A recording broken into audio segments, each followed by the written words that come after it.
no reason to believe that story.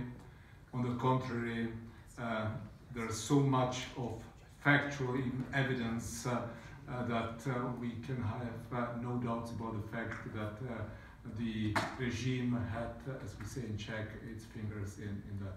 But with all due respect to your father, I think that we would like to now focus on the current situation in Cuba, on the current situation also in relations with the European Union. And again, I was sorry, but only 10 minutes. Thank you so much, Mr. Telichka, for that friendship. I really appreciate it, and I know that also the Cuban civil society really appreciate those friends that we still have among the international community, and those friends that we have in Europe, even when sometimes the public image that Europe has regarding to Cuba is not currently the best one, or not currently the position that we would love to see from those that share our own values. And thank you so much for mentioning my father in the 30th anniversary of the Sakharov Prize. I would love to just to remember some of the words that he mentioned actually in the European Parliament in 2002. My father said, rights have no political color, no race, no culture, nor do dictatorships. Dictatorships have no political color. They are not from the right, not from the left. They are dictatorships. And the cause of human rights is one, as one is humanity. If today we talk about globalization, we announce and denounce that if solidarity is not globalized, not only human rights are in danger, but the right to remain human. Those words were mentioned by my father in 2002 in the European Parliament, and those words brought a lot of hope to the Cuban people.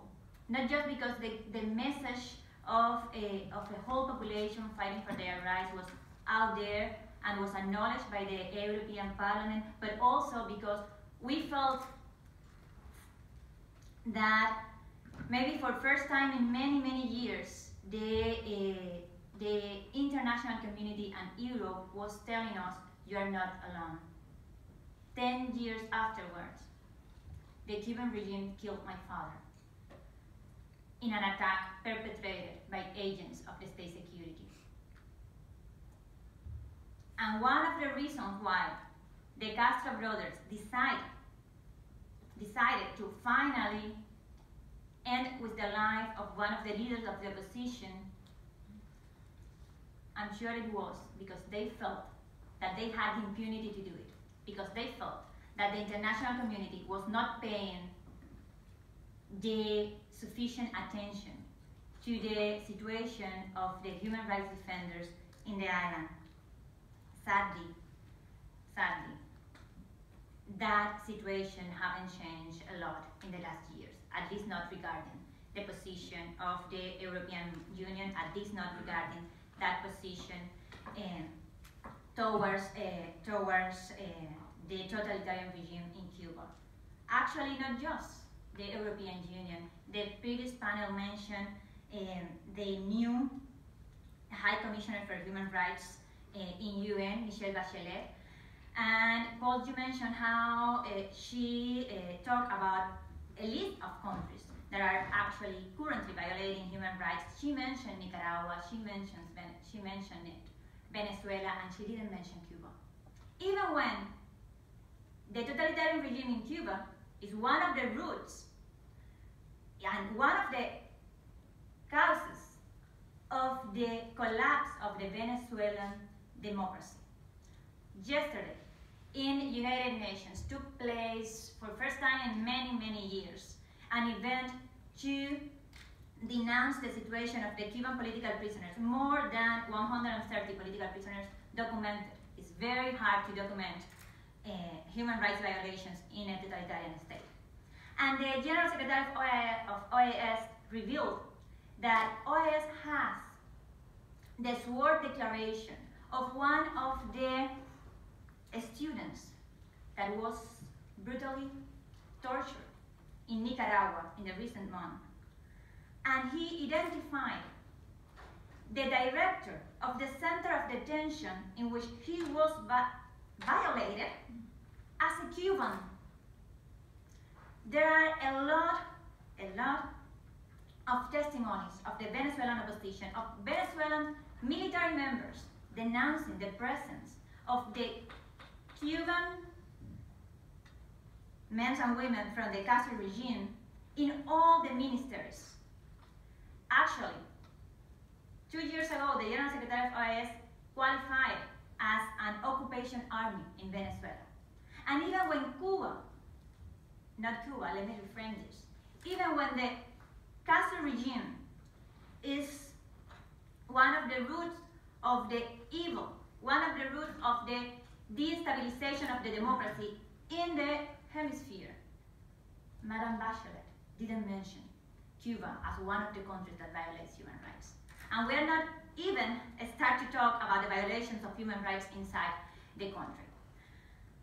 So that when Europe remains silent, that level of impunity of the dictatorship not just increases and gets worse for the Cubans inside the island, but it's also very toxic for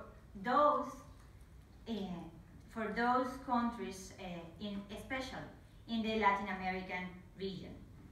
But in the meanwhile, inside Cuba, the amount of political condemned, the amount of people sent to jail have increased even after the designation of Díaz-Canel, the new president of the Council of Ministers and the Council of States in Cuba. And I want to stop here to try to explain a little bit what is taking place politically and socially in my country.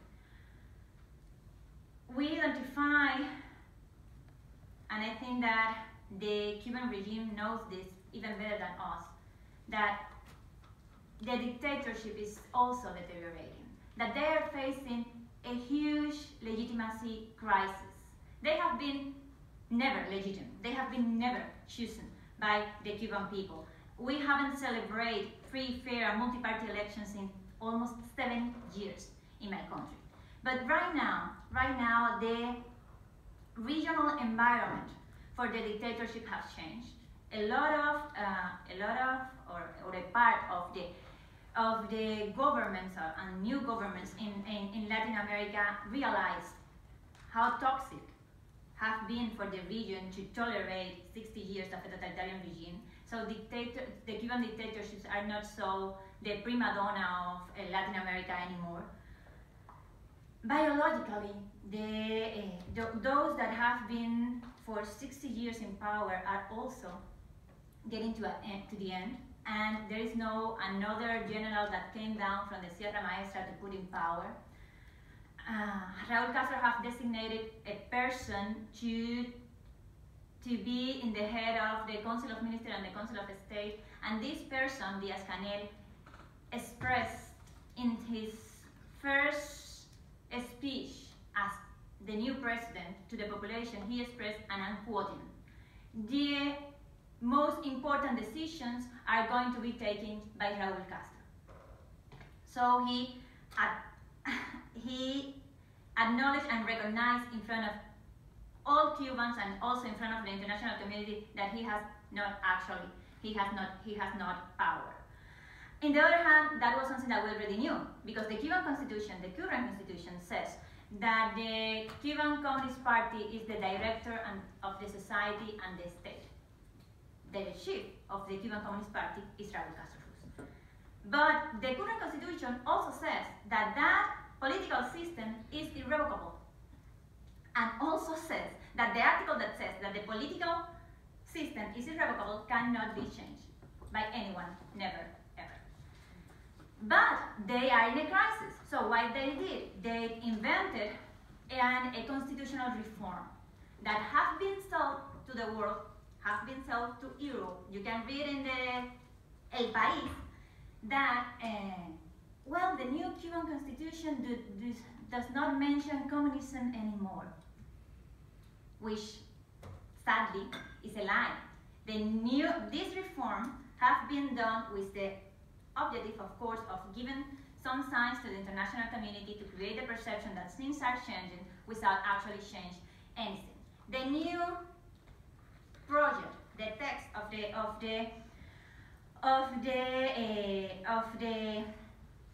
project of constitution established that the Cuban Communist Party, unique and fidelist,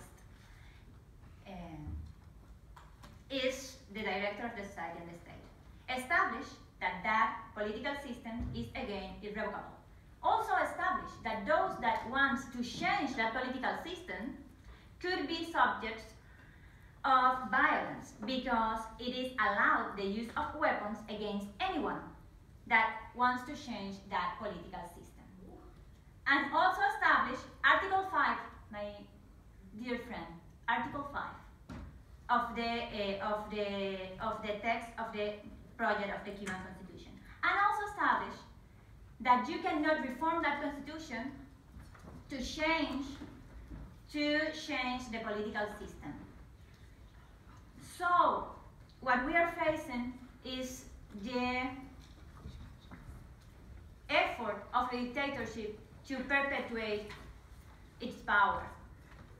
And the invitation to our European friends is just to be coherent, to take part with the Cuban people, and not just to denounce what is wrong, but also to take actions to start to pressure that dictatorship to do what they should do, which is to submit themselves to the will of the Cuban people. Thank you so much. Thank you, Rosa Maria. Thanks very much indeed. I will not comment at this point, but I'm sure that we will come to some of the elements what you have spoken and described during the Q&A. Next, Artyom Loskutov, I must say, somewhat different profile, if I may say, that some of the other panelists, artist.